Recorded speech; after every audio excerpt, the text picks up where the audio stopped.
Welcome to the show. I am your host, Kyle Meckling. This is a terrible show, a horrific show, absolutely the worst. You can ask anyone about it. People often do. After a whole kerfuffle of different, what would you say, technical difficulties, we finally frickin' started. My wife's going to be in timeout in the little corner on the screen because I love her. And we got a few topics to go over today. And here is my co-host, John. Introduce yourself. Hi, I'm John. It's really late, and I'm finally glad we're finally up and running after, what was it, like 30 minutes of technical difficulties.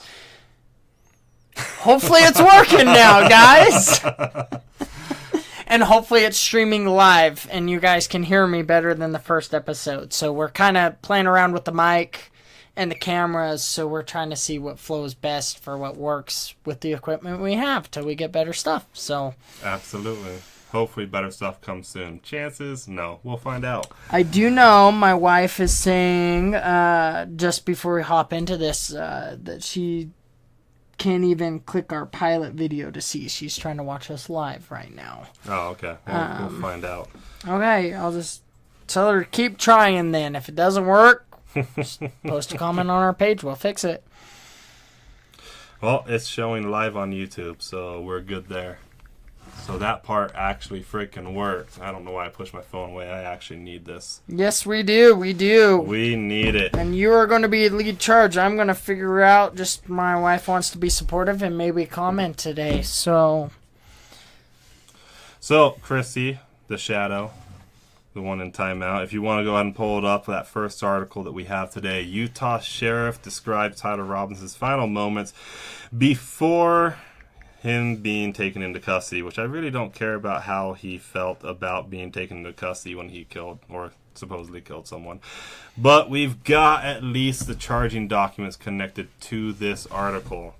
So the first of the charges is count 1, aggravated murder, a capital felony that the defendant intentionally or knowingly caused the death of Charlie Kirk. Count 2, discharge of a firearm causing serious bodily injury, a first-degree felony. The defendant targeted Charlie Kirk because of his political motives, knowing children were present, which the charging document, I've read it itself, it says political motives, so it's indisputable.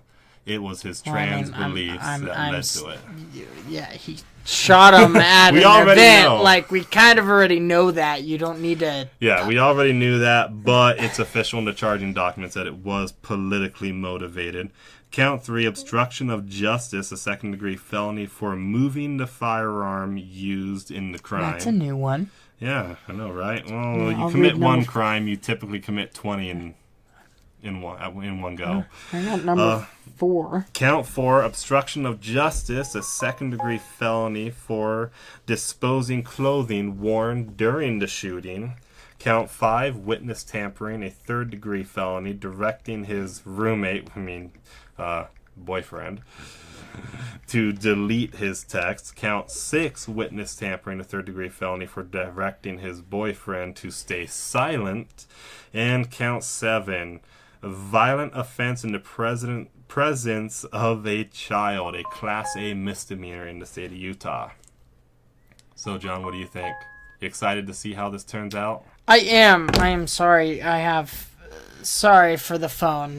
We are experiencing technical difficulties on trying to get this YouTube page to work on my phone right now, and for my wife's phone. I am actually very curious to see how this plays out. Personally, I know this is probably going to get a lot of hate.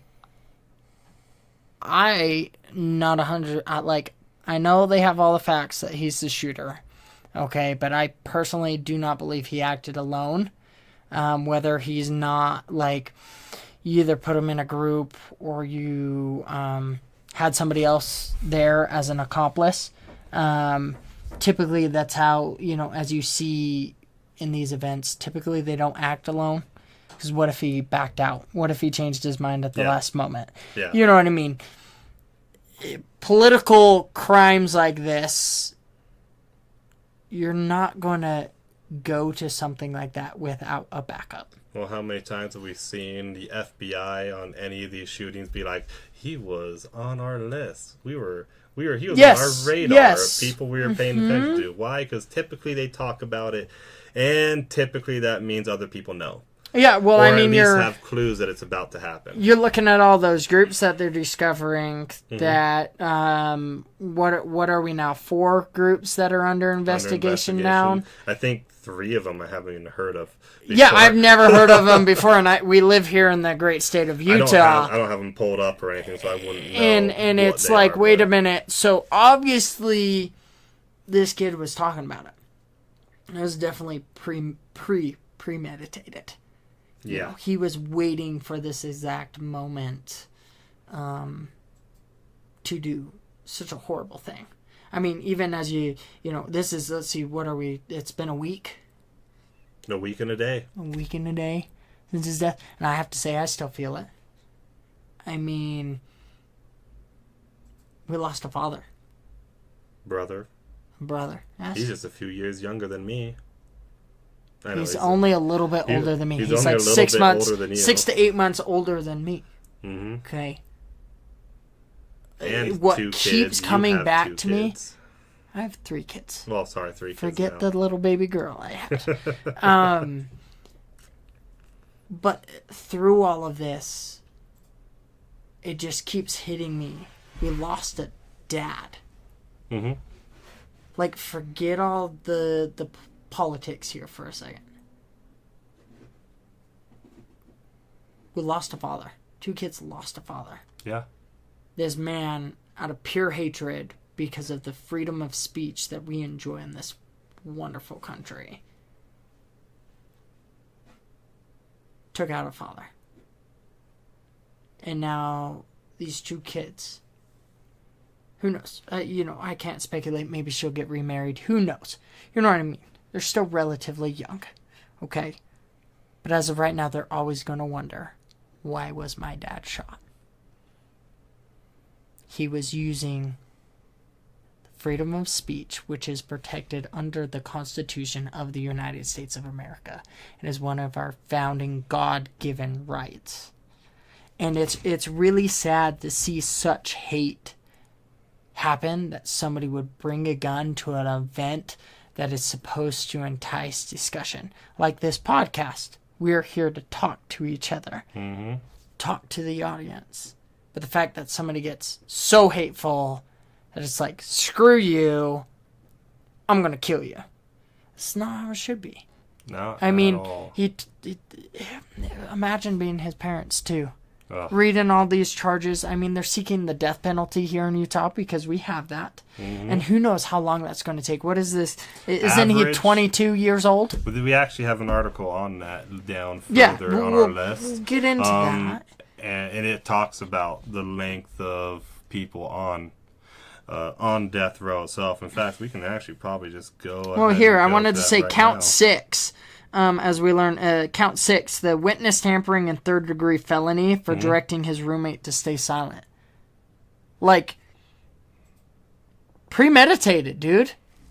And there's Texting and saying, like, shut up about it. You know, Yeah. I haven't read all the text, but pretty much telling him to be quiet. That's what this account says, is be quiet. Mm-hmm. And even on that, there's theories on that right now, that because the way the text is written, it's not the way Gen Zers talk to each other. I mean, they do It's talk pretty not at weird, all. so They hey, talk maybe really they weird. maybe they So changed it's- it, okay? They probably changed it for boomers to understand. Let's be honest. I mean, hell, I even have a hard time, and I'm a millennial, and I have a hard time understanding them, okay? There was probably a few Gen Z hieroglyphics in there they had to translate for boomers, but And some millennials here, but okay? even then though too, the way it reads actually really feels a lot like it's almost a scripted conversation that they had for the purpose of trying to absolve his boyfriend of any possible charges, because they could have colluded together. Which I don't think that's appropriate. Like, Yeah. obviously, there's text going back and forth. Yeah.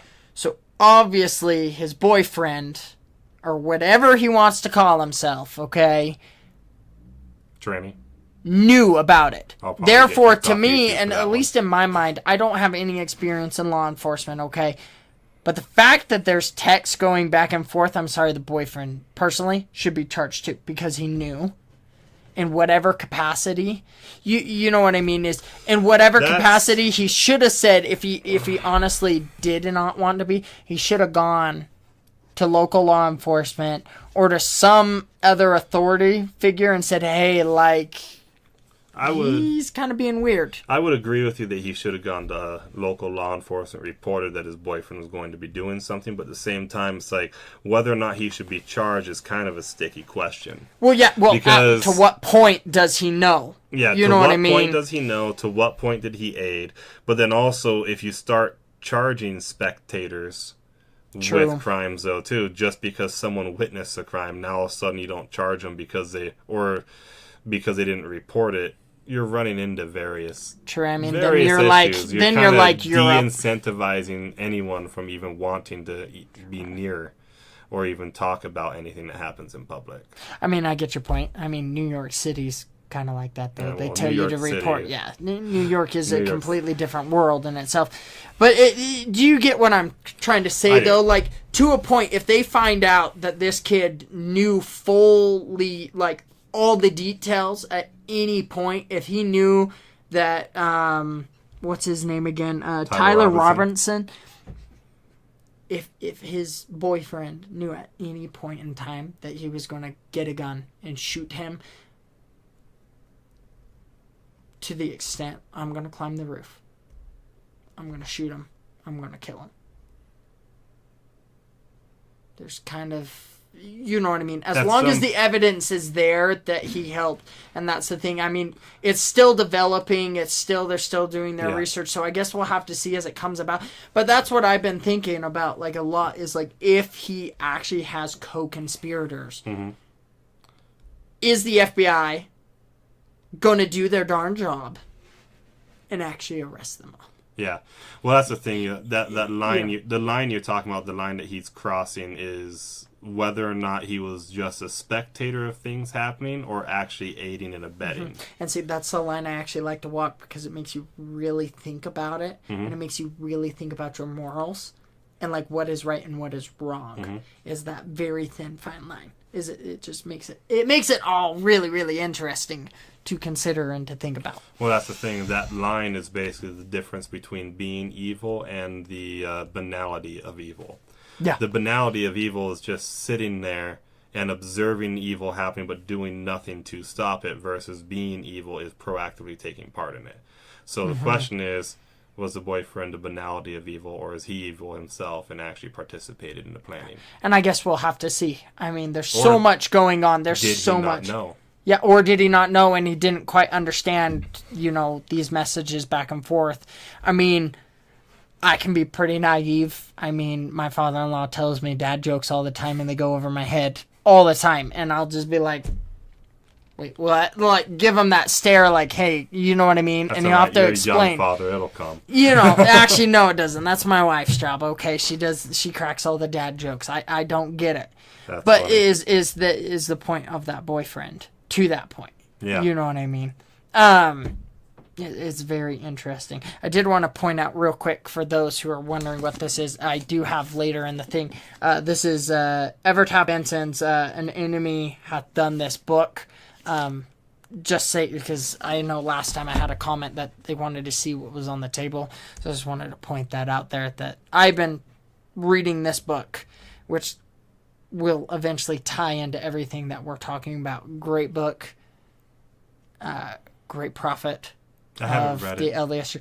I've read parts of it, but not the whole thing. And Mind-blowing. Everything I've read has been fantastic. It ties in perfectly to what's going on in this country right now over the assassination of Charlie Kirk. Wow. Yeah, John. I'm tired, okay? Yeah, you are tired. Charlie Kirk. Well, should we move on subjects? And so let's go on to this next thing that you have down here. This is pretty quick, I honestly. mean, really. Christy can pull up the article for everyone to see if they want to see it. Eric. Which, by the way, as a reference, we are doing a lot of our articles that Kyle here looked up Hira from Deseret News to give them credit for what they're due for their research that we are pulling from this information here. So Erica Kirk steps up as CEO of Turning Point USA. I guess that was the big announcement they were talking about. Apparently, there was a big announcement coming up before Charlie was killed. And this actually could even just been it. It could have been Charlie stepping down. it And could have her been. stepping up so that way he could focus on the actual campus events more while she handled the CEO side. I mean, it could be the very same thing. It could have been. I mean, we'll anticipated never before. know because he's passed away, unfortunately. But I mean, it's Well, she could tell us. I mean, who knows? Maybe she will. I mean, we are the week into this, and when did this happen? That they posted this this was published today today. at 12:08 p.m. Mountain Date Time. I mean, we'll have to wait till she does the next screen appearance, which I think is phenomenal. Like on her part, for her to step up. Like, I mean, everything she's gone through in this past week. You know, the tragedy to step up and say, hey, I'm not going to let my husband's dream die. Going through the article, though, on an X post, the conservative organization's board of directors said it was what Kirk said he wanted in the event of his death. So this, at some point, this was probably a planned move anyways for her to become the CEO, but then if he died, his dying wish is that she would take on the organization after him. What an honor. I mean, she stood by his side through all of this, and I'm sure it was not easy. Oh, it certainly wasn't easy. He's 31 years old, and how much has he accomplished? I mean, a 31-year-old being one of the two primary people, I would say, who basically picked the president, him and Scott Presler. Oh, yeah. If you don't know who Scott Presler is, great guy. He goes around and does, election registration, voter registration across the U.S. He's the main reason there's a couple states now that are now majority registered voters are Republican compared to being majority registered voters Democrat. And so it's him and Charlie Kirk pretty much have been doing the groundwork. Charlie Kirk's been influencing the college kids while he's been going around getting them all registered pretty much at the same time. However, though, if we continue on, there's some good news. You know what that good news is? What's the good news? A washed-up comedian has now been removed from TV. I know, I was just reading. I call him washed man. up because he really he has good jokes periodically, but it's just like when he just started doing Jimmy Kimmel, we're talking about, when he just only dealt in politics, Trump's an easy target to make fun of, so it's just low quality comedy. It's just low quality comedy. It doesn't take a lot of thought because, well, the jokes about Trump kind of write themselves. Half the times he writes them on Truth Social. So it's like, okay. To be honest, I didn't even watch them. I don't watch the late night show. If I'm going to sit down and watch TV, I'm watching Netflix or Hulu. We're watching a movie as a family. Or even YouTube. Or like, I'm watching something else besides Saturday Night Live. Or, I'm sorry, I don't care for Hollywood. I think it's overrated. I'll watch certain movies, and I'm happy with it. Yeah. I don't need to see more of that type of stuff, but I'm kind of glad to see some of these people do you want to say, in case anyone hasn't heard, do you want to say why he was kicked off? Well, it wasn't for his comments about the assassination of on Charlie Kirk? Which, he made I'm sorry, right that were there. Distasteful, and Disney decided, you know what, we're going to cut him from all of the channels. Well, Disney's a horrible organization. Everybody knows that in America, and I got it. You know, it's sad because I still have Disney Plus. I got kids. They make great movies to a point. But overall, they're trying to be an organization that's into freaking everything, and it's annoying. It's just they don't like what you say. Look at the cancellation of the chick from The Mandalorian. Oh, yeah. No, over her comments. I know.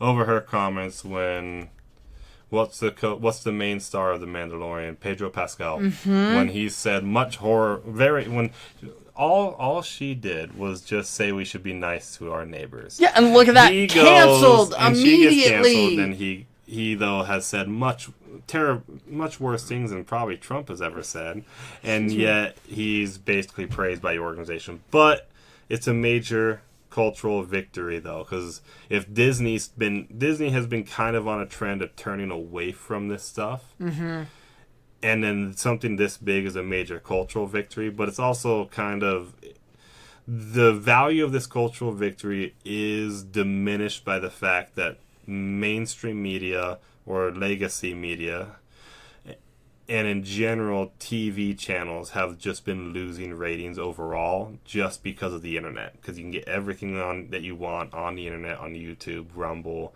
any other streaming platform. So a lot of it's a major victory that he's going down, but then other people who have been canceled too have moved over to YouTube and their views have gone up just because they're not on a dying platform, the dying cable platform. So it's interesting. It's kind of the attack a win, on but free we'll speech. see. The attack is that, like, yeah, it's really weird. I was just reading this article, and I'm gonna jump kind of into the middle here. So Stevens offered little reinsurance on. I'm just gonna read this. Yeah, It go just ahead. makes sense. Do it. Stevens offered little reinsurance that point, agreeing that the administration was wasting no time turning the tragedy of Charlie Kirk's assassination into a political project. But then Stephen adds, I do think this is an occasion for some quiet introspection on the part of the political left that has spent a decade treating Trump supporters as wannabe fascists. First of all, if we were fascists, I'm sorry, there would be no common courtesy sit-downs. I mean, look at the Nazis, okay? People always forget the Nazis didn't talk. They would smash in your door, drag you out into the street, throw you on a train, and ship you to a freaking concentration camp and work you to death. Or even beat you in the street.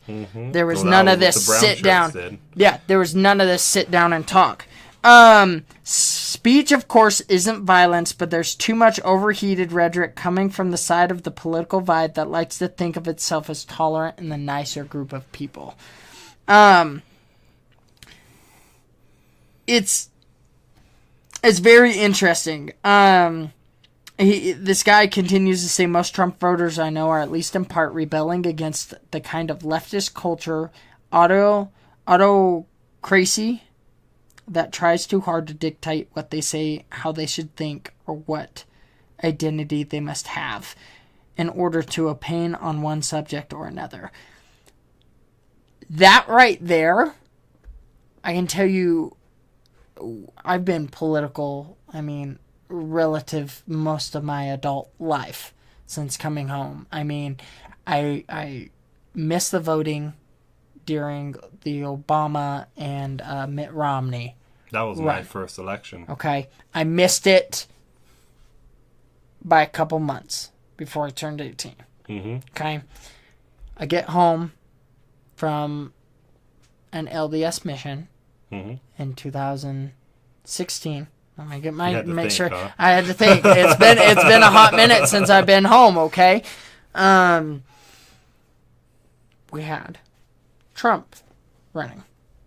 Okay, that was my first big introduction. I had no clue who this Trump guy was, but I knew I hated Hillary Clinton. Okay, I did not like it. I do not like what she stood for. I've always been, leave me alone, let me say what I want to say, leave my guns alone, quit with the darn taxes. I just want to get married, have kids, live in a house, work, and pretty much just leave me alone and let me live my life. I got more and more, the left used the word radicalized, okay? I am far from radicalized. I got more and more sucked into politics the more and more I got told, you can't believe that, you can't say that, you're not a man, you need to conform to this way and this way. And, oh, you believe in God. Well, you know what? You're a horrible person because you believe in working for your money and not just taking a free handout from the government. Yeah. I have to say I agree with that quote. A lot of people I know, I mean, I don't know if you feel the same, but a lot of people I know have gotten more and more conservative and voted for Trump the second time because of the push from the left. And I wouldn't even say all the left, because I have a lot of friends who did not vote the same way I did. But we're still friends. We have great conversations. We're friendly to each other. And it's like, hey, that's the way it should be. Mm-hmm. But they've gotten more and more, I gotta think of the right word to say this, not hateful. Yeah. But like less tolerant, because it's constantly shoved down our throats of you're a butthole because you don't agree with it. And so to a point, like, they kind of created their own medicine on this one.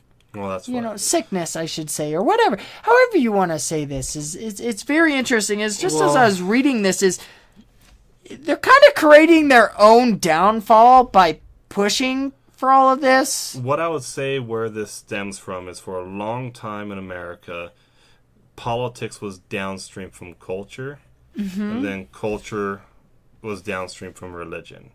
And then we become more secular and whatnot, and so our culture started to suffer. But then at some point between the end of the Bush administration to now, or at least probably the Obama administration, our culture and our politics merged to where now our culture is politics. And so our culture suffered to the point that it effectively latched on to the one thing we had left, which was our politics, because it abandoned God. And now we're just political.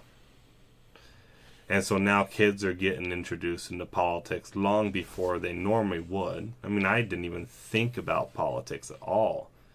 I didn't even think... I loved American history, and I studied American history and politics, but I never thought of it in a political way. I always just thought of it as history. Yeah, you never dove like super, super deep. But now every time a kid is getting introduced into American history, it's just or into anything in American culture, it's political in some way, shape, or form. Oh, everything is political. Mm-hmm. I mean, you sit down to watch a freaking movie, and it's political. And it's like, my hell. Which is why most of our movies suck. Oh my gosh. Don't even get me started on that tangent, man. Like, totally. And so, I do want to say back to this article that we were on. Sasha Stone. Okay. I like this. This is a quote from her. Article? I don't know. This is Sasha Stone. The Kimmel outcome is good, but not the process. It's further down in the article. She says, we desperately need to find a way to hold together, and his nightly monologues trashing the right do not help. Okay, forget that last part. Okay, the monologues trashing the right do not help. This first part, we desperately need to find a way to hold together. That right there is true. Over all of the politics, over all the religions, over all the races, everything. We are Americans above all. We are the greatest country in the world. Okay? Ever. And that is my patriotism speaking right there. Okay? I didn't say we were the best. Well, we've made a lot of mistakes. But we are still the greatest country in the world. We've recognized our mistakes. And what makes America great is that Americans as a whole used to be united in a common cause of the American dream. Mm-hmm. None of this tearing apart over politics, religion.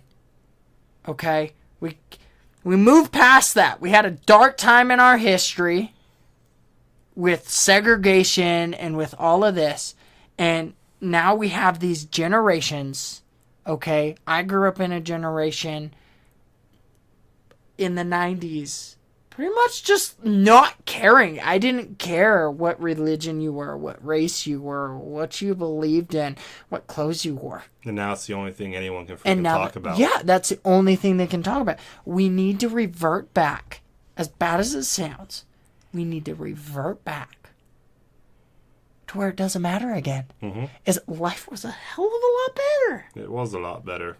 Everyone was happier. Have you noticed that? Like, almost everybody I've noticed now is, like, sad because everything is political. And, maybe Pew Research should dive into their data on that and see what the results show. Because maybe they have all the data from the past. They can compile it together and see, hey, have people overall over time become less happy? Yeah, I know. I mean, well, the studies do show as people move further away from God, and I wouldn't even say God, like, to not dive too deep into the religious part right now, but as people move away from a common goal, and religion gives people a common goal, okay? It gives you a sense of purpose in life, a higher purpose than just mundanely waking up and going to work and just life is shitty.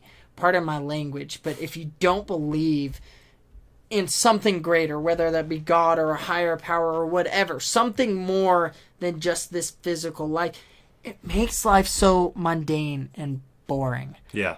And there was a quote, I send a lot of Instagram stuff to you that I don't know if you watch or whatever, if you have time, but it's from the Johnson brothers. It's 5 brothers, and they typically stay away from politics, but I watched one of their videos today, and I really loved it. It said, here, I'm gonna pull it up real quick so I can quote them right on this, because it really struck me. I got home from work and it just really struck me.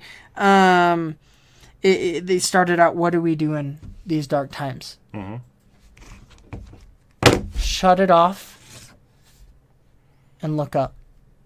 And the whole point is the video. It's my phone now. No, literally.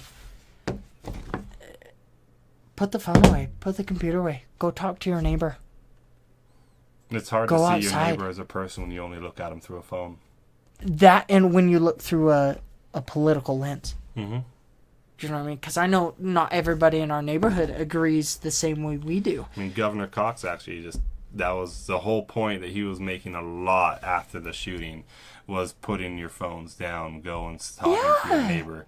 And a lot of it isn't even necessarily putting your phones down as much as actually just getting out of your freaking house, touching grass, seeing people, talking to people.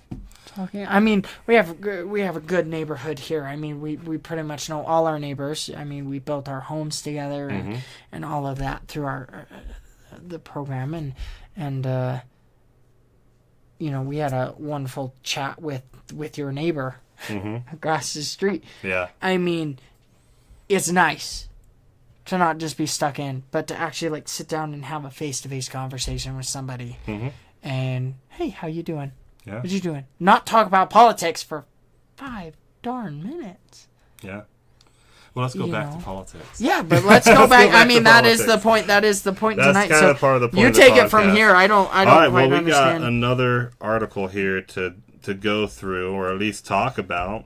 The Senate Republicans have decided to go with the nuclear option. They used a rarely used rule to basically bypass the filibuster and start pushing through nominees, and not just individual nominees from the Trump administration, but groups of nominees. So they approved 48 Trump nominees for various appointments in the administration. Is that this PDF file that you just that's sent? the charging document that's in there. Oh, Yeah. okay, gotcha. I told Christy over there not to actually pull it up because it shows Tyler Robinson's address. Oh yeah, we don't which want is his to. parents' address. I'm like, Yeah, we don't want to. We don't They've want to gone get through into enough. that. We're not Yeah. going to pull that up. I don't have it set up to block it. Man, or my anything. heart goes out to that family so much. It's terrible, especially. I mean, you feel as a father. So you were trying saying to- they went nuclear. The Republicans went Yeah, so they nuclear went with over. the nuclear option, which is basically just changing the rule so that way they don't have to worry about the filibuster and push through 48 Trump nominees in one vote.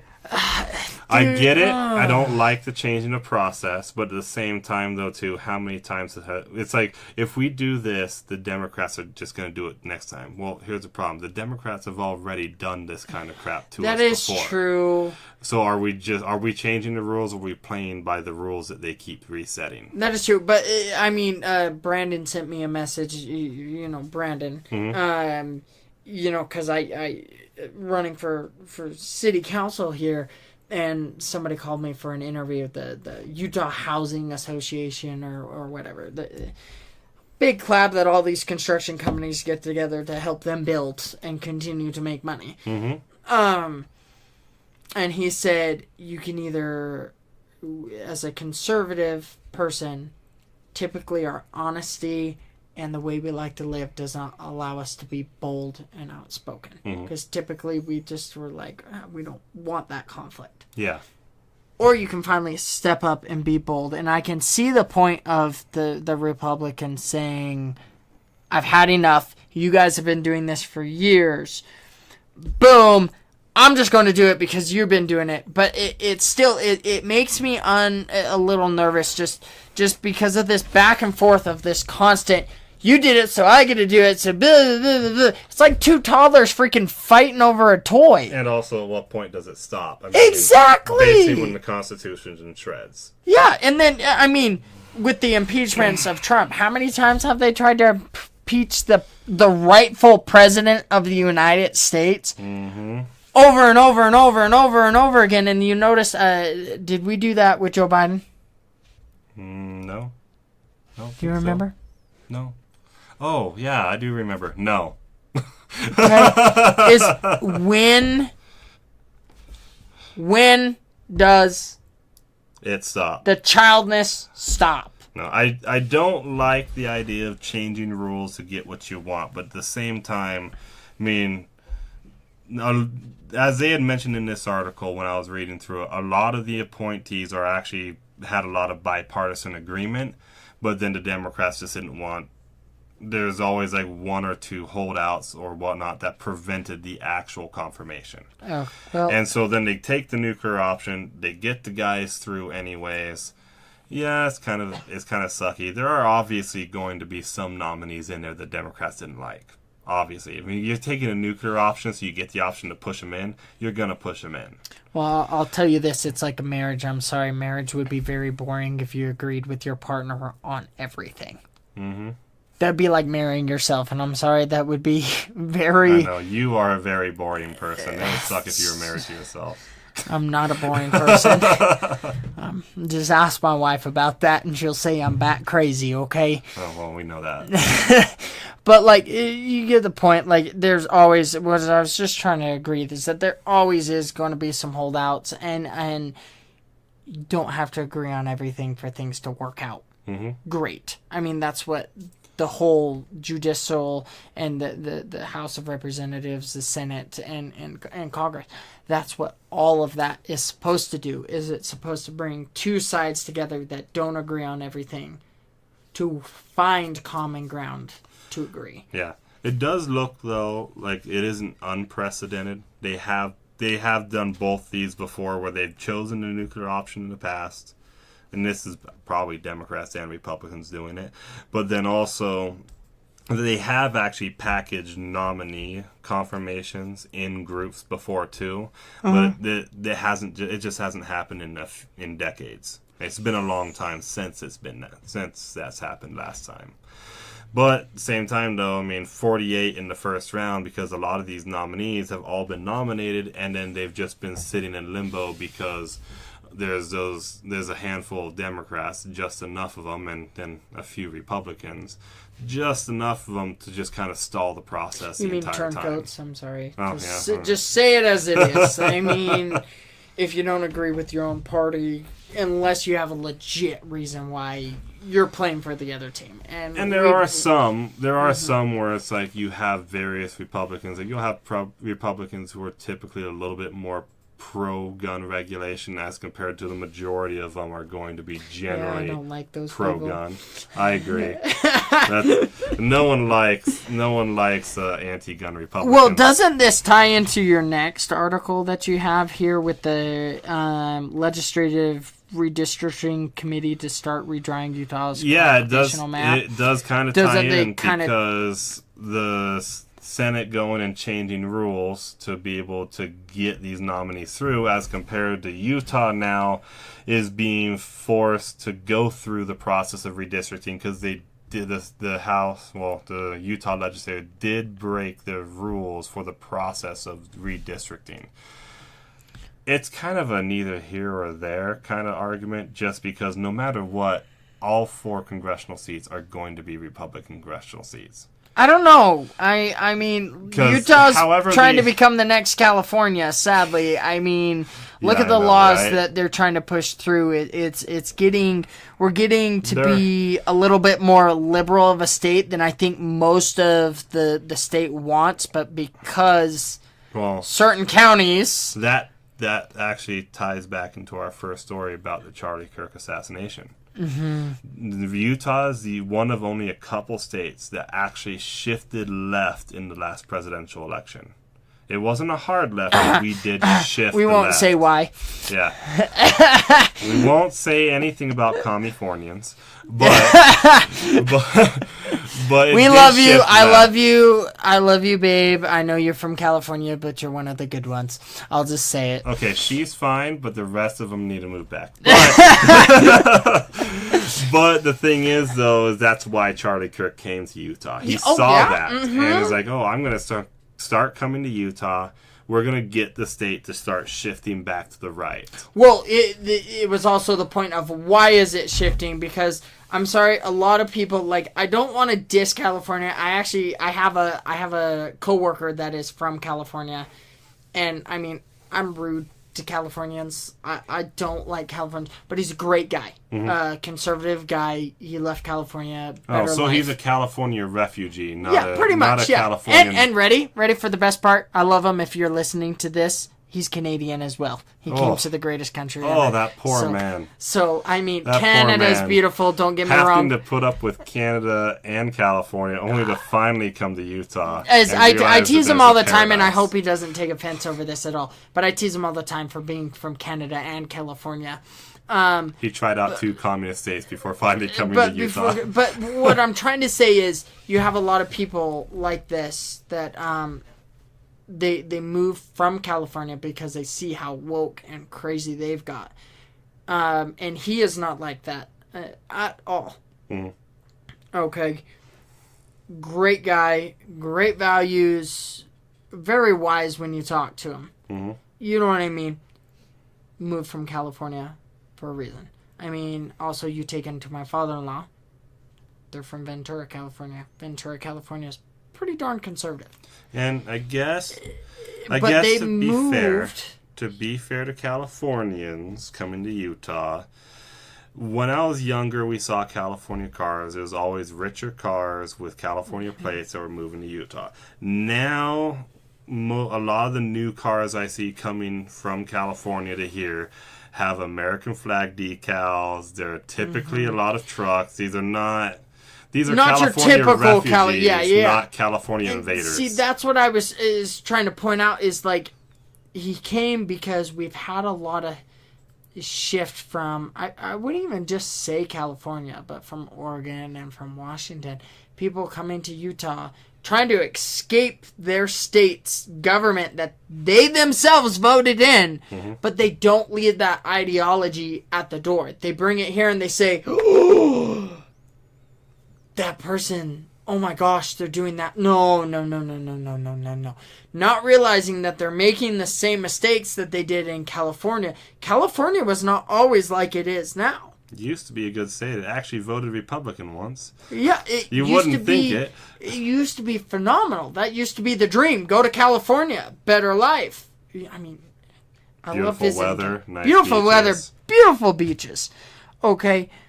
But the fact is that when you move to the climate to escape what your previous state was, you need to leave that ideology behind and make sure the state you move in doesn't fall Yeah. into that same.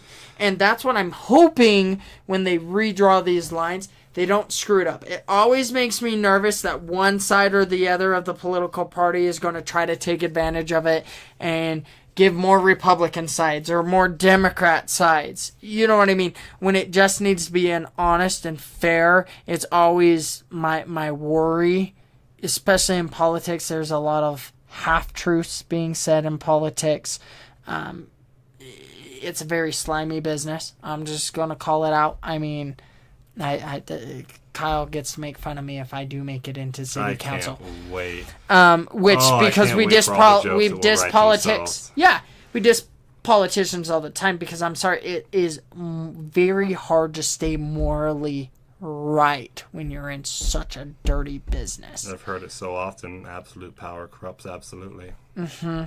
I mean, you get prideful. You get rich and prideful. However, though, the funny thing is I actually disagree with the statement. I don't think it actually corrupts absolute. I think typically having power allows you to project what the true nature of your morality is onto other people. I like that. It actually doesn't corrupt you. It exposes the corruption that is within you.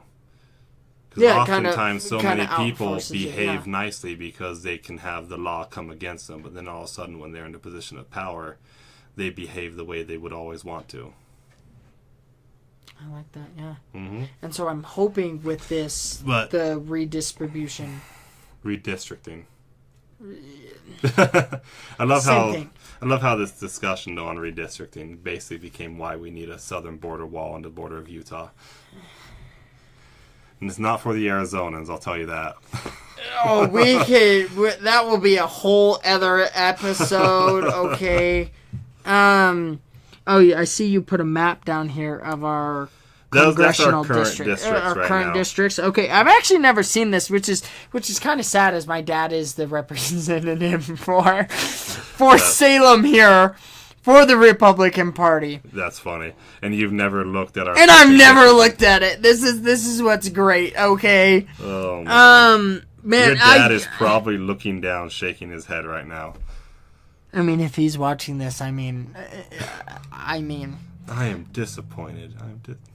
I wouldn't say that, but I mean, I should study a little more for sure. But I can see why they would want to just change that up a little bit. I mean, look at southern Utah, pretty much. I know, right? Like that whole western half of Utah. I mean, granted, I have to say there's nothing out there but desert.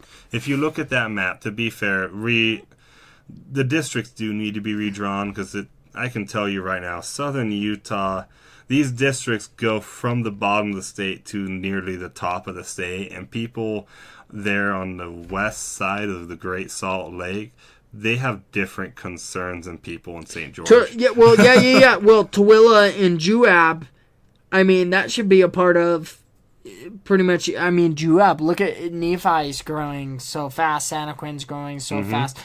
All of that, they have completely different priorities things than St. George.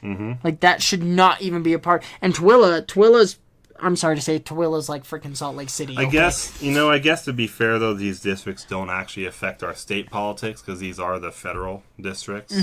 So to that extent, it doesn't really affect our local politics as much. But it is something to consider. Like, we should probably have people who have common backgrounds and common interests more involved, or at least voting on who their representative is together. Yeah, and for those districts, I mean, St. George, you got St. George and Cedar City are two of the biggest towns in that District 2 is what it would be. I mean, St. George is growing phenomenal. And Cedar City, have you been down to Cedar City Not lately? in a long time. Not since my sister went there. I mean, SUU. I was just down there, 4 weeks ago. Talk about growth. Yeah? Is it crazy? Dude, it's ridiculously crazy. I brought it up to my father-in-law. I said, why don't they build a Costco there? Because, I mean, it's that big. Wow. I didn't know it grew that much. I haven't been there in forever. It's growing phenomenally, so they have completely different needs than us in Delta. Yeah. On to this next thing, the death penalty. They're seeking the death penalty. They are seeking the death penalty.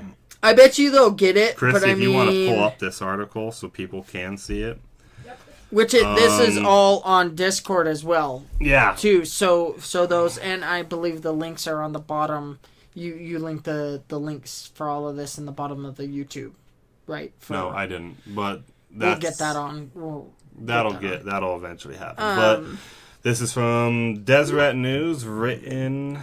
Where Denise are you? Romboy. There we go. I'm sorry if I butchered your name. Okay. Oh yeah, she's gonna have to sue you for that one. It's a he. Dennis. He's gonna definitely have to sue me for that. Dennis. There Dennis, it is. Dennis, I finally Dennis, found him. Dennis. Pardon me. I am sorry. So key points from the article: prosecutors intend to pursue the death penalty against the man accused of killing Charlie Kirk. To be fair, I mean, we're inside the district for prosecution, so you and I are actually technically in the potential jury pool, and we are now being disqualified from the jury because we've been talking about it. I think this was actually brought up at work. Oh yeah, I'm pretty sure everyone in Utah County is disqualified because we're all pretty pissed off and very sad. Okay. It is awakened a beast I've noticed in Utah County. Oh yeah, specifically Utah County. You can still feel it a week after. You can still feel it here. I can't speak for other events because I mean, you're just a little kid at the time, but I actually remember watching 9/11, so I can only imagine. I remember 9/11 as well. Barely. I was 6 years old. I know, okay. 6. I was in junior high. Yeah, I remember 9/11. I can only imagine how long they could feel the impact on them there in New York, and this is obviously nothing compared to that. I actually want to go to the memorial. But it's been sticking here. There. Yeah, this tragedy has been sticky here. Basically, it's been going. We still feel it here. I mean, the memorial up there has been going on, and it's beautiful. I've heard it's beautiful. I'm hoping to go there. I was hoping to go tonight, but my mother-in-law just went to Arizona to go pick up a vehicle and whatnot while she was down there. She went by the Charlie Kirk Memorial there over at Turning Point at their headquarters. It's like blocks long. Really? It's multiple blocks long. It's just going down the road. I know the one at UVU huge. where his assassination happened. It's been growing fast. It is. So my coworker, the Canadian that I was telling you about, the Canuck, was telling me out of deep respect is just he was talking to me and showing me pictures, and it made me want to cry. Like the love, the dude. Of love he was just showing me pictures, okay, and I was just like. You can feel it, okay? When we talk about the feeling in the air and the anger and the sadness all mixed together, you can feel it in the air. Okay? And you know what? If he gets the death penalty, I'm sorry, good for him. But the best thing to honor Charlie Kirk is to make sure it's the right person, which is why we need to have a proper trial. And we need to have that proper trial. Get back to the article real quick. Sorry to cut you off. No, you're good. You're good. Lethal injection is the primary method of execution in Utah, but firing squad is a legal alternative. Do they get a pick? Do you know? I'm sorry. Do you not get a pick the way you want to die? Right now, no. But anyone who was put on this, it actually talks about this in the article. We can get through it. We'll talk about that. And another point from the article: Utah has executed 8 men since the U.S. reinstated capital punishment nationally in 1976, and I believe we were the first state to execute someone too. Damn. After that was listed, and it was in 1977. Prosecutors say they will seek the death penalty in the case against the man accused of killing Charlie Kirk. That word right there makes me worry. We need to make sure, like you said, we don't want to kill an innocent child. I'm sorry to say he is a child. To be fair, I mean, there are a lot of people who have the theory that he's covering for his boyfriend. That his boyfriend may have been the shooter and that he's just taking the fall for it. Or you could even say a different person, too. When you're talking about an assassination like this, the person who did it is obviously a zealot, and they're going to be around other zealots for their cause. So a zealot taking a fall for another zealot is not unheard of. It isn't. I mean, when you look at, like, if you listen to any crime podcast and learn about the mind of a messed up person, when you dig into the psychology of it, it's not because they're being glorified. So they're still getting that high that They're still getting want. a high off of it. So, I just have to say, 22 years old, death penalty, man. That's a serious thing.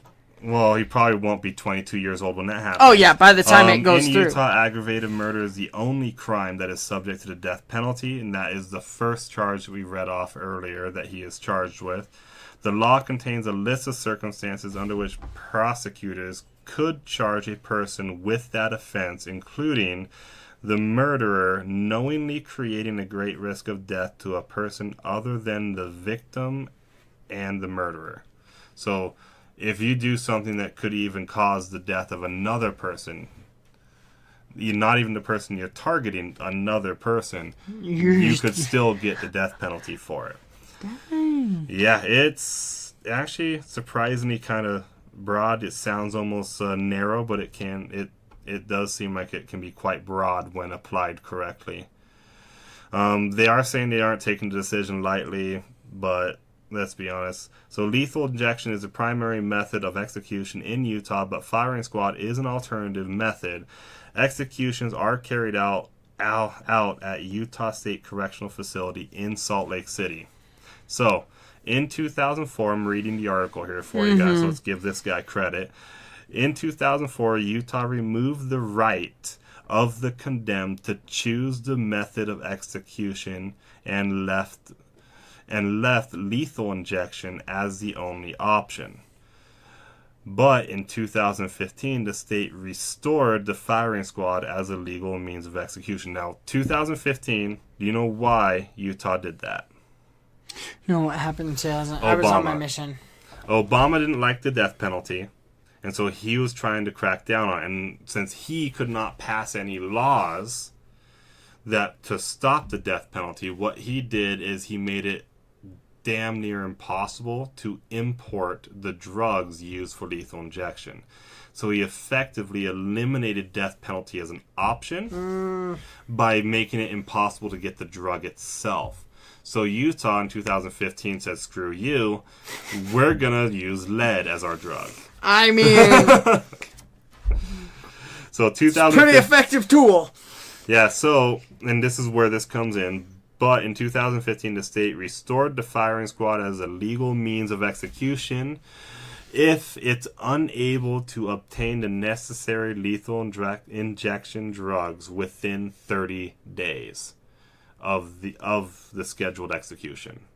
So if they can't obtain it within that time period, because there is also the amount of time it takes to get there, then firing squad is the option to go with.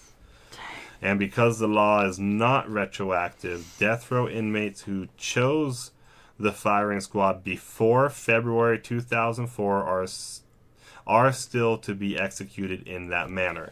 So, according the way, what's his name again? Dennis? Yes. Yeah. According to his article, at least Tyler Robinson doesn't get to choose.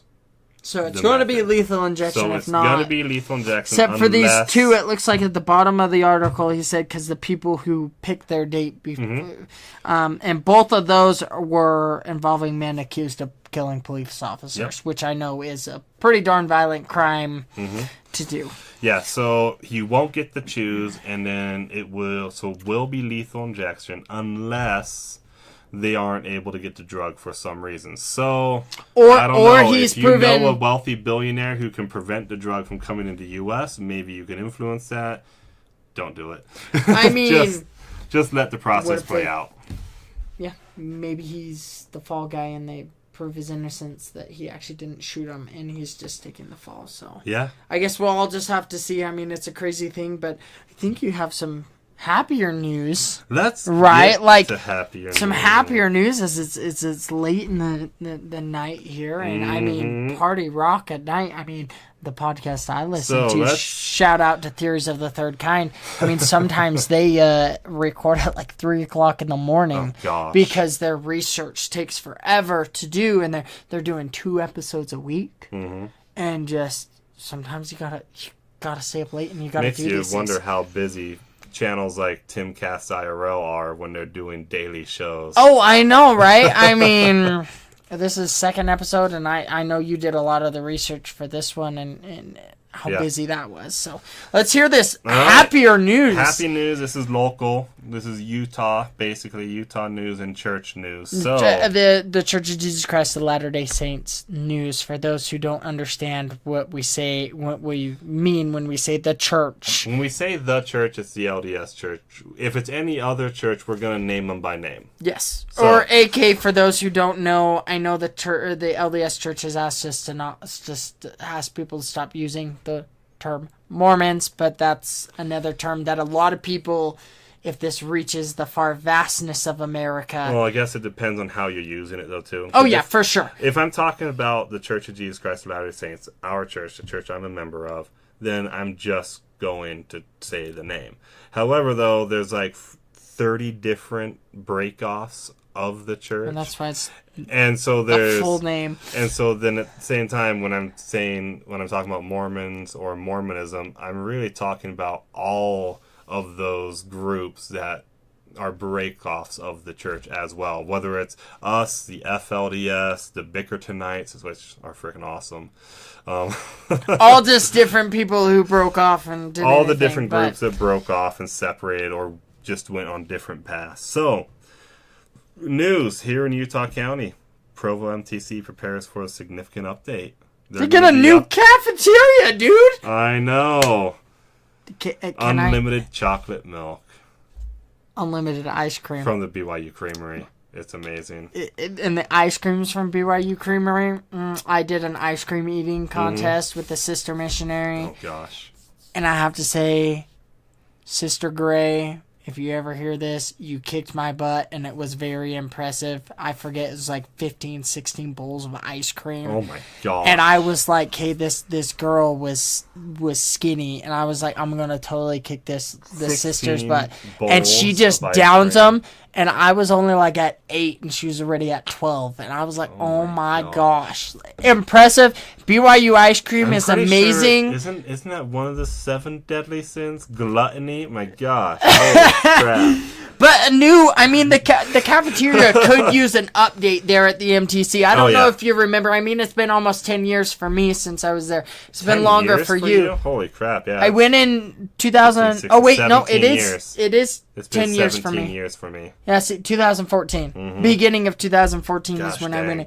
So I mean, they could use an update in that. I mean, Well, the campus hasn't really changed much in a long time, and the church has grown a lot. they have. I And mean, there's they only a changed couple- they changed the grounds. They built a wall around it after that weird shooting incident a couple years ago or whatever. But that's the thing, though, is like there's actual only a couple buildings. MTCs around. This one's obviously the biggest one for obvious reasons. They teach 50 different languages there. So I mean, great place to go learn another language if you want. But It's 50 a great place at all. To heck to people who say they didn't have a fun time. I'm sorry, the MTC, MTC was fun. It was a wonderful experience. Yes, it kind of sucked. The schedules, it was very strict and everything.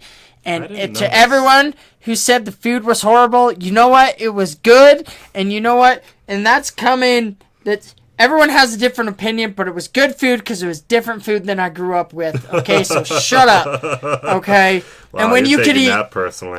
you could eat ice cream every night there. It was great. Okay, who doesn't want to eat ice cream every night? Oh. If you don't like ice cream, you need to rethink By your the way, life. all of these articles are coming straight from the LDS Church's newsroom on their website. So, So you they're wanna go adding- see, you can go read the full article there.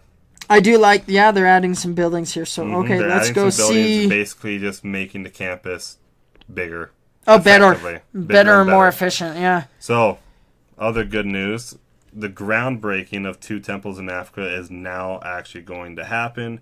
It's You better say this right now. Oh gosh, Oh, I know. you better My say it friend, right. I have a friend who served in Ghana, Africa. If I pronounce it wrong, he will probably kill me. But it's Kumasi Ghana Temple. What about this top one here? The site also announced for the Ulaanbaatar Okay. Mongolia temple. I'm talking about the African temples. I'm not even going to try pronouncing Mongolia. All right? So, and then also the second temple, the groundbreaking is going to happen for, is the Cape Town, South Africa temple as well. Those groundbreakings are happening Do now. they have some pictures? Ooh, wow. Beautiful the temples. beautiful The renditions. images of what they're supposed to look like are gorgeous. Wow. Beautiful, beautiful. Oh, and there's that. That one's the picture Yeah. of the Mongolia temple there. Of the Mongolian temple. But I didn't even know. I'm sorry. I missed last conference, the end, when he was announcing temples. Oh, did you? Everyone expects I a Utah one to happen, and the Utah one always happens. We're getting one in Spanish Fork. I know. Which is freaking crazy. That's like 5 minutes from our house. I mean, we already have one 15 minutes.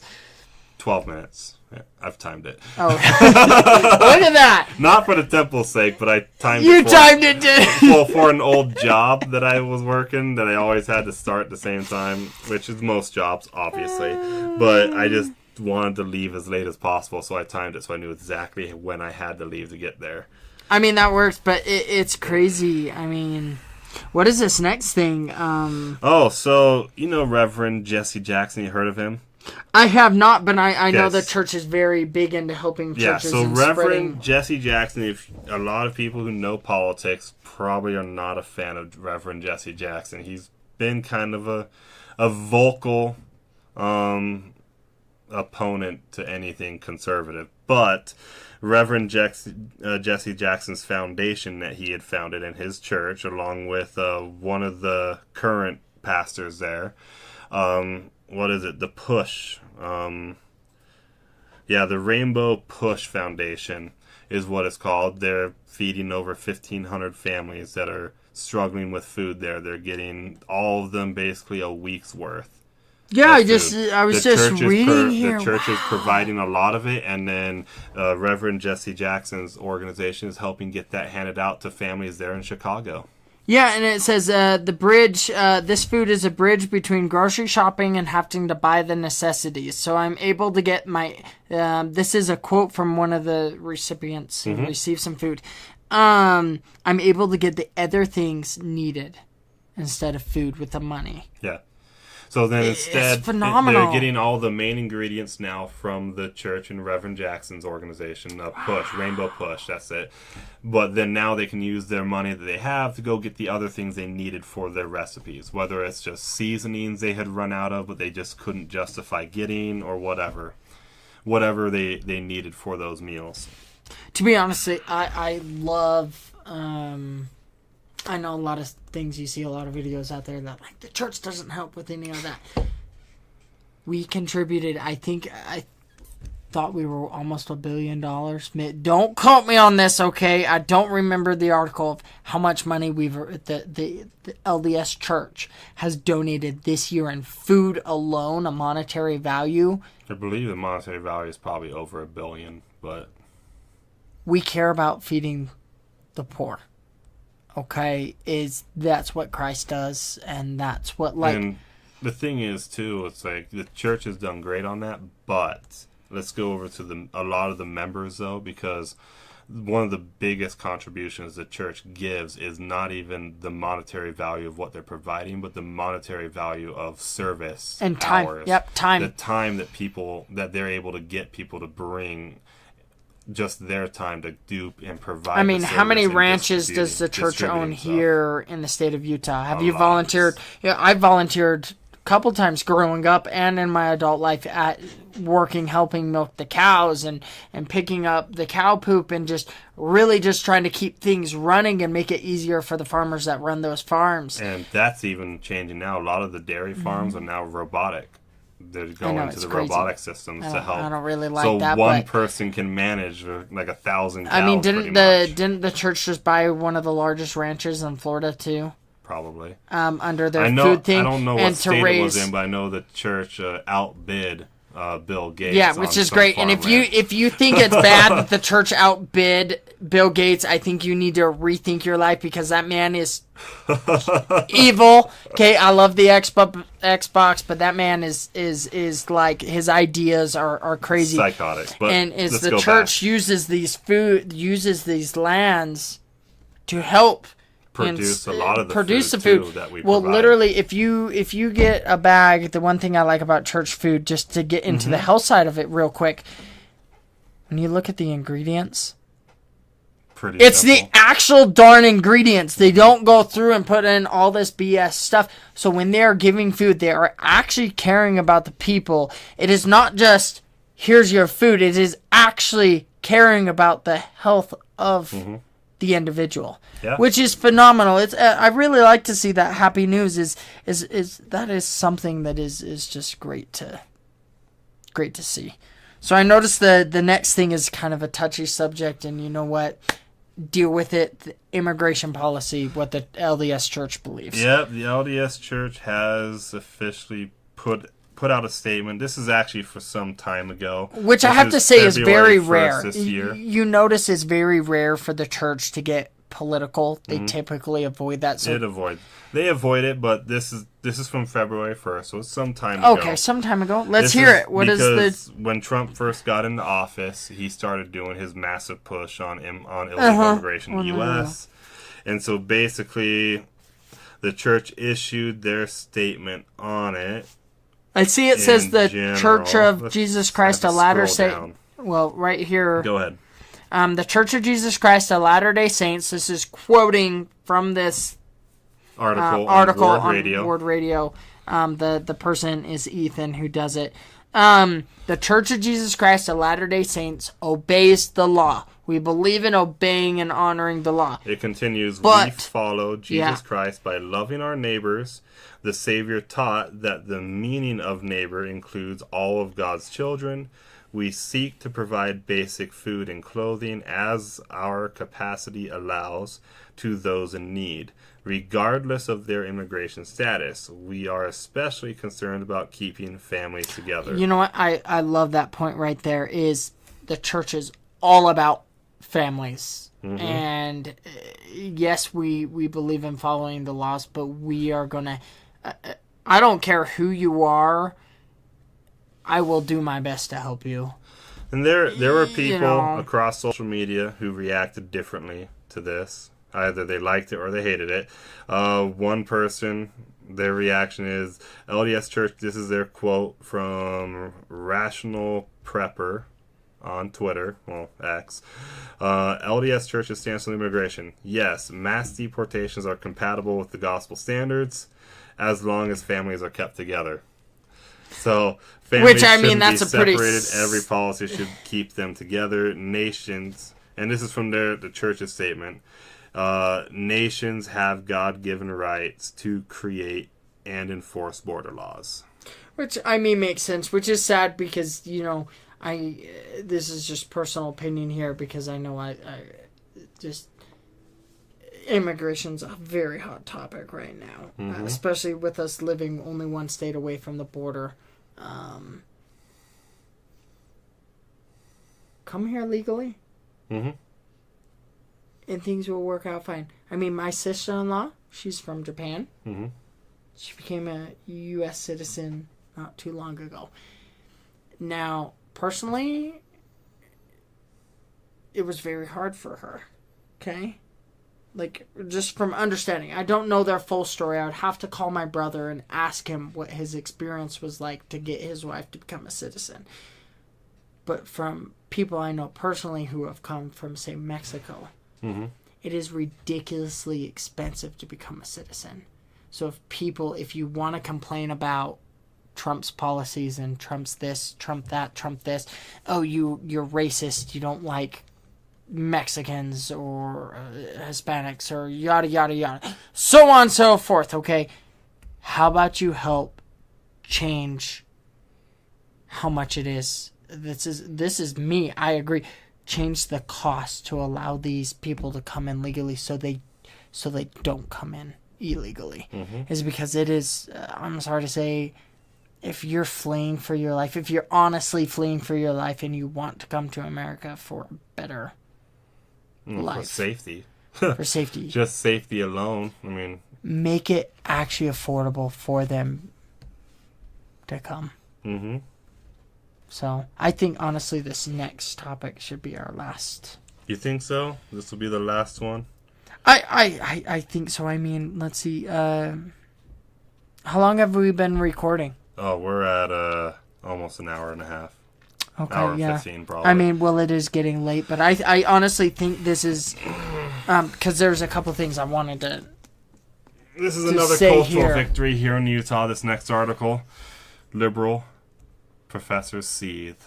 That's effectively the title of the head of the story from Ethan, January 7th. It was a while the changing of the hiring policy for BYU. It's not actually a change in their hiring policy. It's just restating. They're restating and they're the actually policy. enforcing. Which is I did not and have never gone to BYU. Okay, I never will go, but I lived up there on campus after my mission, and was among the students, and I had to say I was very upset with how liberal.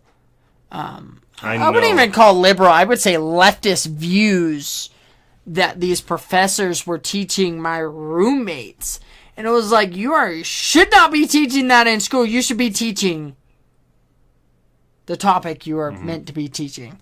Well, here's the thing, too. It's like, I know personally a couple BYU professors that grew up in the same neighborhood as them. We went to church together. Yeah. And it's like, they're great people. I've known them for so long.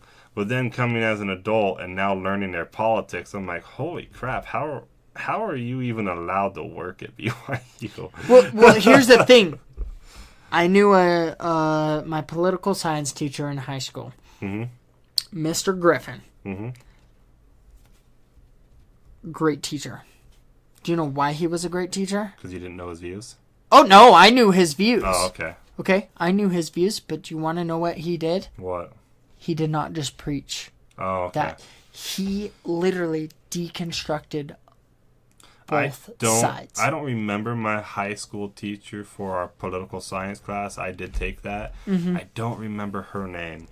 But I do know that she did an amazing job at just the factual statements of how our system works. She had a challenge that on any time, if any of us as students could come and ask a question about the Constitution that she couldn't answer, she would give us an A automatically for the class. No one ever got it. She was very well educated on the Constitution, and I don't think a single one of the students in my class knew what her views were.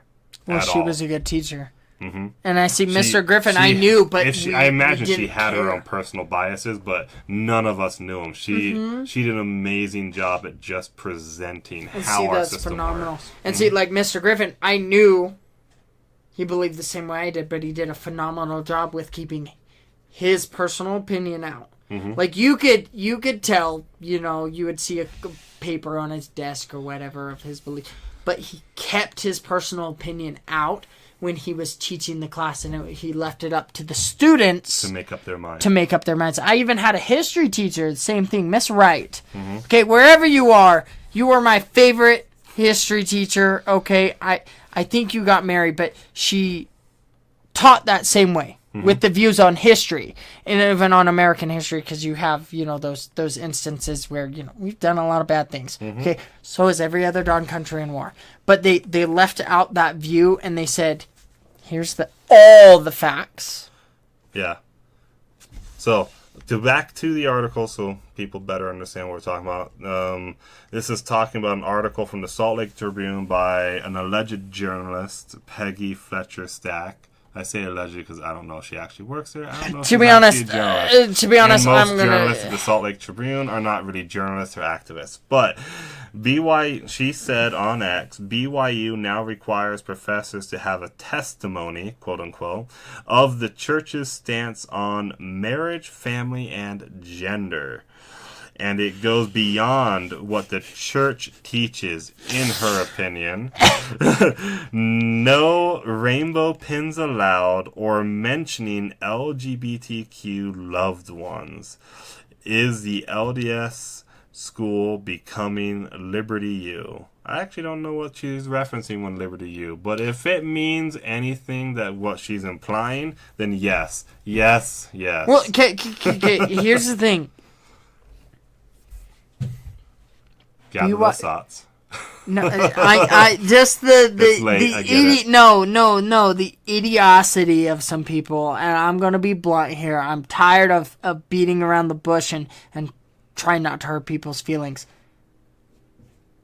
You're dumb if you go to BYU and think that they're gonna teach that they should be teaching other things besides the religious, besides the religious and Christian views of the LDS faith. BYU was started by the LDS Church to be a different type of college. Mm-hmm. It is meant to stand out. It is meant to be different. And if you don't agree with the way their rules and regulations work, don't go. Well, that's the thing. You said it's meant to be different. It's meant to be it's meant to be our version of, I believe, Notre Dame. Yeah, it's the LDS version of the Catholic college or the Episcopal colleges out there or whatever. It's not supposed to be public college. Would you go to one of those schools faith-based, not agreeing with their policies? No. Exactly. If you don't agree with it, don't go. If I went to a Jewish school and they said on campus you have to be kosher, then I'm gonna be kosher. Yeah, that's. And to be fair, my life would probably be better for it. Probably. I mean, but okay, when she says no rainbow pins allowed or mention of LGBTQ, okay, I don't think that is what they're saying. They're saying just don't teach it because I'm sorry to say, the LDS Church. We just read a quote from them. We love everybody. I do think she's telling the truth there with no rainbow pins allowed because they probably are trying to remove a lot of those political hot topics just out of the classroom in general. But I'm just saying, the LDS Church, we preach and we love everybody. Does that make sense? Yeah. We love everybody. That is what the gospel of Jesus Christ is. Doesn't mean we have to agree with your actions here. Oh, shoot. What, just breaking news or something? San we go to war? Antonio Express News. Tim Pool just tweeted this out. U.S. Rep. Tony Gonzalez staffer's death under investigation. Her body was on fire, officials say. Okay, who's that? Somebody was lit on fire? U.S. What? congressional representative, one of their staff members, their body was discovered on fire. So, there's some breaking news for you. Right from nice topic to rough topic here. Sorry to tell you, but man. I saw that and I'm just like, oh shit. Because we've had all this, we've had the assassination, we've gotten bombs all over Utah popping up, bombs in Arizona popping up. The Glenn Beck show, they had to abandon their studio. Tim Pool had. You know how many times Tim Pool's been swatted? One time the bomb squad forced him to leave.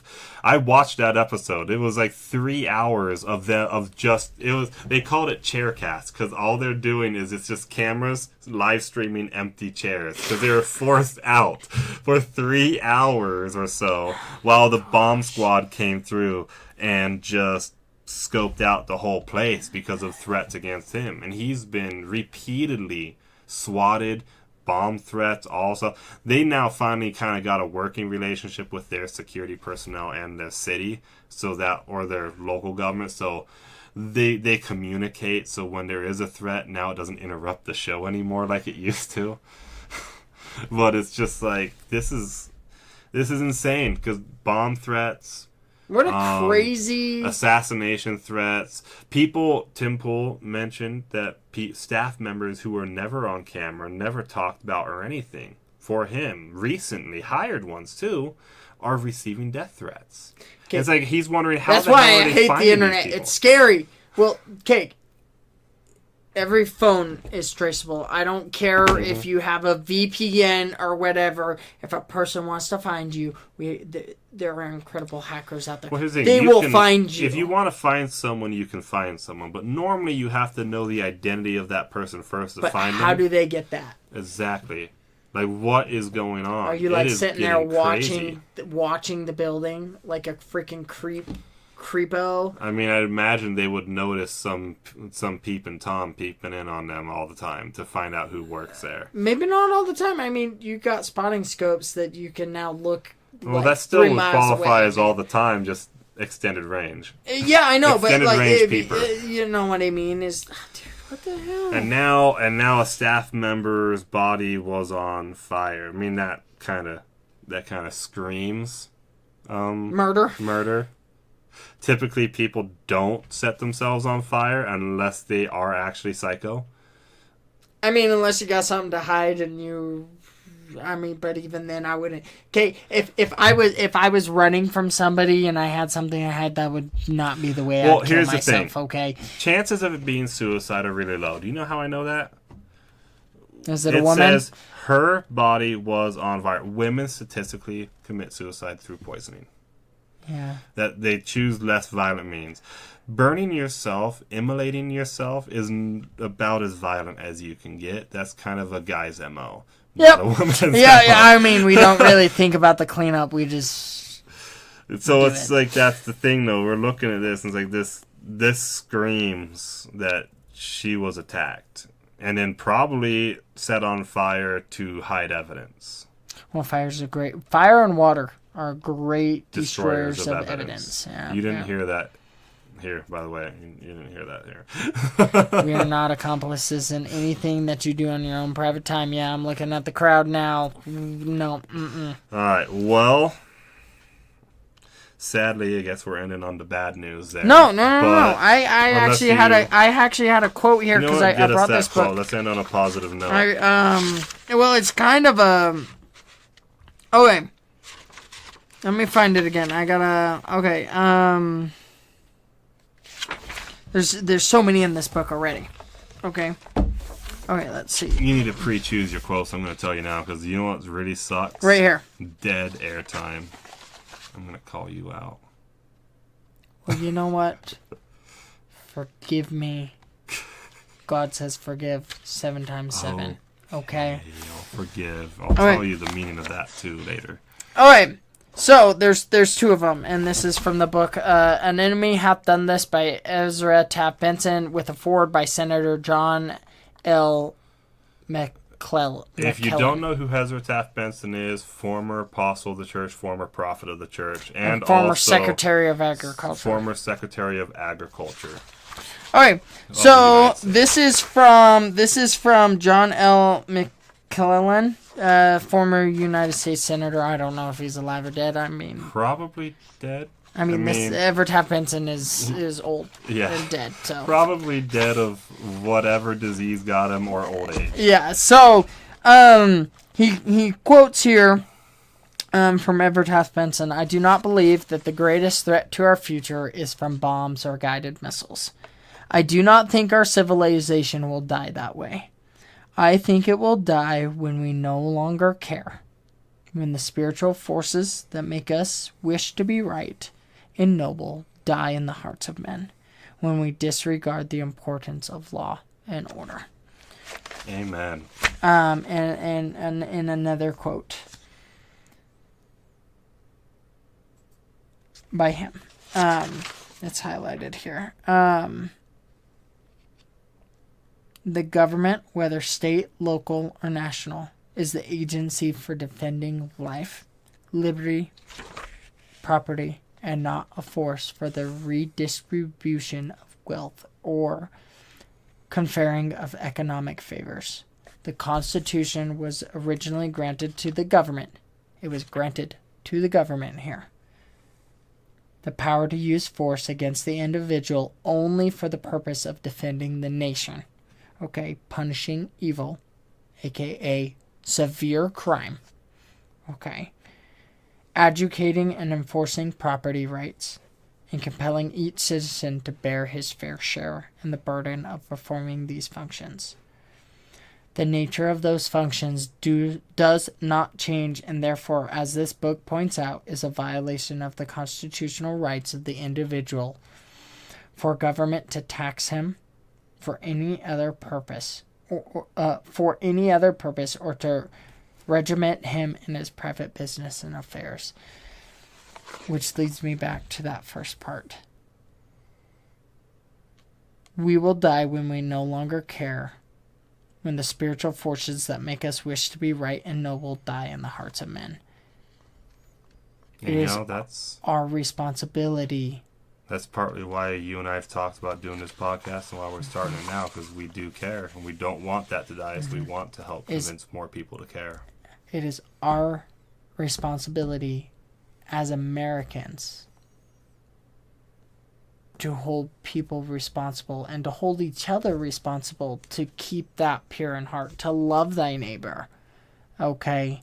To teach that to our kids so they teach it to their kids, to not to hate, to love everybody as children of God, okay? That fateful question asked by Cain, am I my brother's keeper? I mean, Christ says love everybody, and so that's what I would like to end on after all these horrible things we've talked about, and the good too. I mean, and the little bit of good, but to end is love thy neighbor. And instead of dwelling on this hate that's been and this anger, maybe go say hi to that neighbor that you never talked to and get to know him. Maybe even smile. That's what I like to say on church on Sundays after I lead the discussion for Elders Quorum.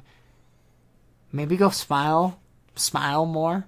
You never know what a smile is going to do to somebody. You know what I mean? Absolutely. Be that good. Be that change in this world. Absolutely. So. And